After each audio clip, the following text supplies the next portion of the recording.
Say hello to my little friend. ስለዚህ ዛሬ ቁርሳችንን ሄደን የምንበላው በላምበርጊኒ የሚሆነው ማለት ነው። Let's go.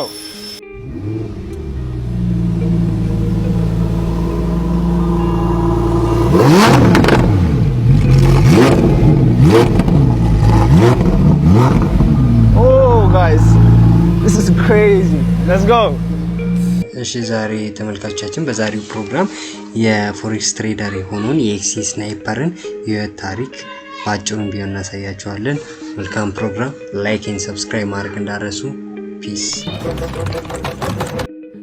ኦኬ ፎሬክስ ትሬዲንግ ማለት ብሎ አሳይኝ። ሜታ ትሬደር ፎር ከፈተ ኤ ጎልድ ማርኬት ነው። ስለዚህ እዚህ ማርኬት ላይ ሴል ካለ ማርኬት ከወረደ ፕሮፊት እናደርጋለን አለኝ። ጀስት ራፍሊ ሲያስረዳ ባይ ካለን ደግሞ እዚህ ጋር ፕሮፊት እናደርጋለን።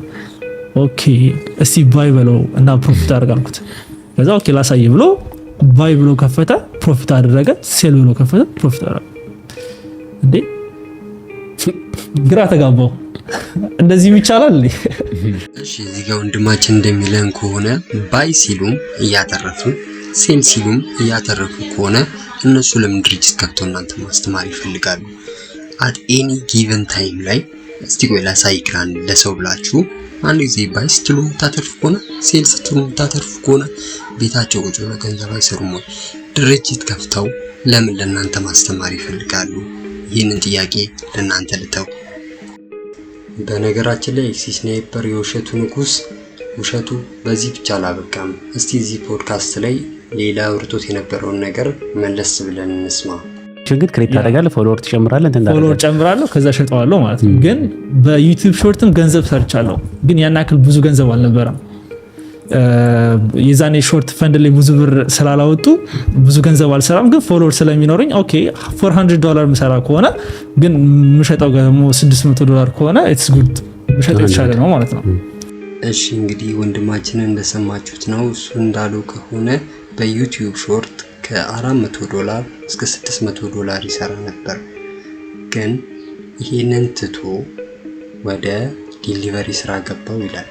እንዴት በኢትዮጵያ ኢኮኖሚ ውስጥ ሆናችሁ በዶላር ከ400 እስከ $600 እየሰራችሁ ስራ ጥላችሁ ለምን ዲሊቨሪ ሊስራ ትላላችሁ? ይህ ራሱ በጣም ትልቅ ጥያቄ የሚያስነሳ ጉዳይ ነው። ሌላው ደግሞ ወደ መናፍስቱም ጎራ ብሎ ማኒፌስት አረግ ነበር ይለናል። እስኪ ሰምተነው እንመለስ። ከ5 ዓመት በፊት 4 በ4 የሆነች ቤት ውስጥ ተኝቼ ሩዝ ቀቅዬ እየበላሁ በነበረበት ታይም ምን አይነት ነገር ማኒፌስት አረግ እንደነበረ ላሳያችሁ። እዩት። እሺ ውድ ተመልካቾቻችን እነዚህ ፎሬክስ ትሬደሮች እንደሚሉን ከሆነ ይበሉትን እያጡ ጎዳና እየወጡ ግን ማኒፌስት አድርገው በ3 እና በ4 ዓመት ሁሉ ስኬት መጥቷል። ስለዚህ እኔን ከተከተላችሁ እንደኔ አይነት ህይወት ማትኖሩበት ምንም ምክንያት የለም በማለት ህዝቡን ዲሲቭ ወይም በማታለል የነሱን ኮርስ እንዲገዛ እነሱ ትሬድ የሚያደርጉበት ፕላትፎርም ላይ ገንዘቡን እንዲያስገባ በማድረግ የሰውን ገንዘብ በመብላት ወይም በማጭበርበር ለዚህ ስኬት በቅተናል።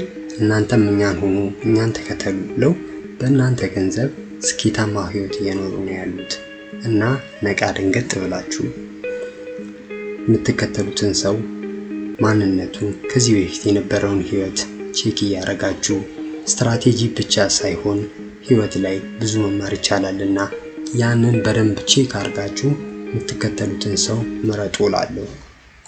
አመሰግናለሁ ተመልካቾቼ። በቀጣይ ቪዲዮ እስከምንገናኝ መልካም ጊዜ። ላይክ እና ሰብስክራይብ አድርጉ። አመሰግናለሁ።